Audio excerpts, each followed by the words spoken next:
All right, so chapter 4, the last chapter. This chapter is essentially Freire's apology for revolutionaries, and apology as in the defense and justification for the actions of revolutionaries, Mao included, by the way, which is crazy. But he laments about the opposition that these revolutionaries faced and the distrust from the masses, and that if the masses had unified and rallied behind these humble and unwilling revolutionaries who are only leaders by necessity and broke through the entrenched societal limits, then these revolutionary leaders would have brought them to a new era where everyone could create their future together.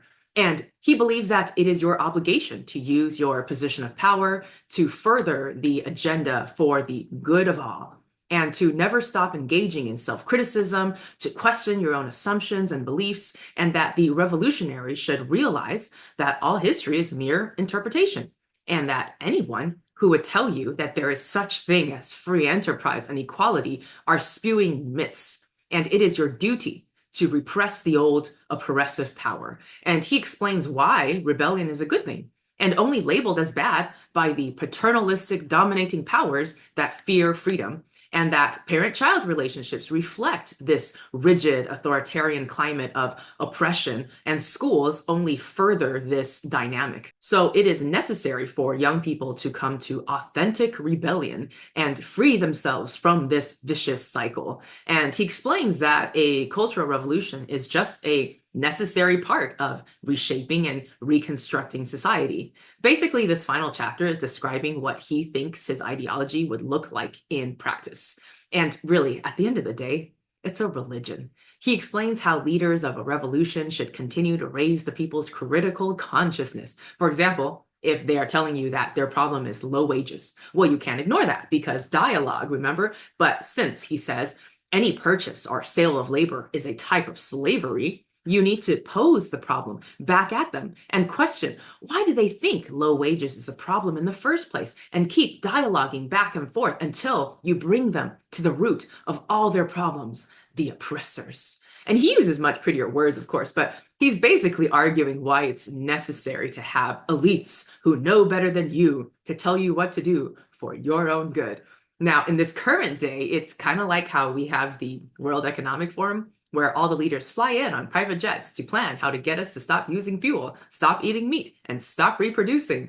But obviously, Freire stays in the realm of theory, and he conveniently overlooks all of the real-world examples of communism going horribly wrong, since they are obviously the fault of oppressors who messed it all up, or it's in the awkward growing pains stage before it all gets better. And Freire also argues that you colonizers who would go into other nations and influence them, it is cultural invasion because you think your culture is better. But for the revolutionaries, when they go into other nations, they're there to discover and solve their problems collectively. And so for them, it's called cultural synthesis. Yeah. So anyway, that's the end of the book. So here's how I'd like to wrap this all up. I'd like for you to have these two main takeaways. Number one is never think you are above being deceived. And number two is pray that you have the mind of Christ. So number one, never think you are above being deceived. There's a quote I like from Viktor E. Frankl, who was a psychologist and Holocaust survivor.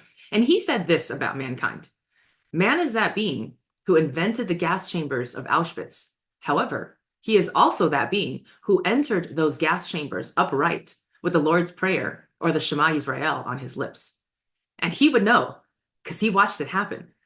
Humanity has the capacity to do the greatest evil and the greatest good, to think the most depraved thoughts and imagine the most uplifting future. And I do say and, not or, because you are capable of doing evil with good intentions, and you are capable of thinking something good is evil.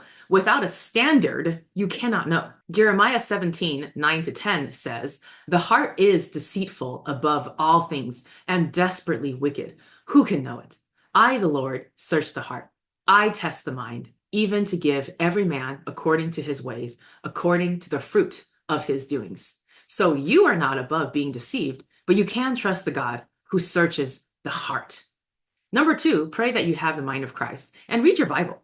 Pray this in faith. Believe that you will receive. Don't fear the deception, but fear God who is able to keep you. Proverbs 3, 5 to 6. Trust in the Lord with all your heart and lean not on your own understanding. In all your ways, acknowledge him, and he shall direct your paths. But listen, if you don't know the Bible well enough for yourself, you will hear familiar words that you remember hearing a few times in Sunday school and think, yeah, I remember that. That must be biblical because I recognize those words. Don't trust people by the words they use. Find out what they mean by those words. And in fact, find out what you mean when you use words. Now, I know I made fun of Freire's condescending writing style, but as a writer, he was right to do so. You remember back in school, we were taught that when writing an argumentative or persuasive paper to simply state your opinions like facts. And we were taught that starting a sentence with I think or I believe weakened your argument. And we understood that just because something was stated confidently by an authority figure, we still had every right to disagree. Nowadays, we have to start all of our opinions with, well, it might just be from my perspective, but and we do that because we're constantly being conditioned to fear hate speech that we've forgotten that we have the ability to listen to all kinds of arguments and still form our own opinions, even if said authority figure has a degree of some kind. I mean, I have a degree, okay? You're still allowed to agree or disagree. It is okay to think deeply and carefully and form an opinion. And it is okay to revisit that opinion when presented with new things to consider. So ponder the path of your feet, tend to your soil, and make it a habit to check what you've been growing.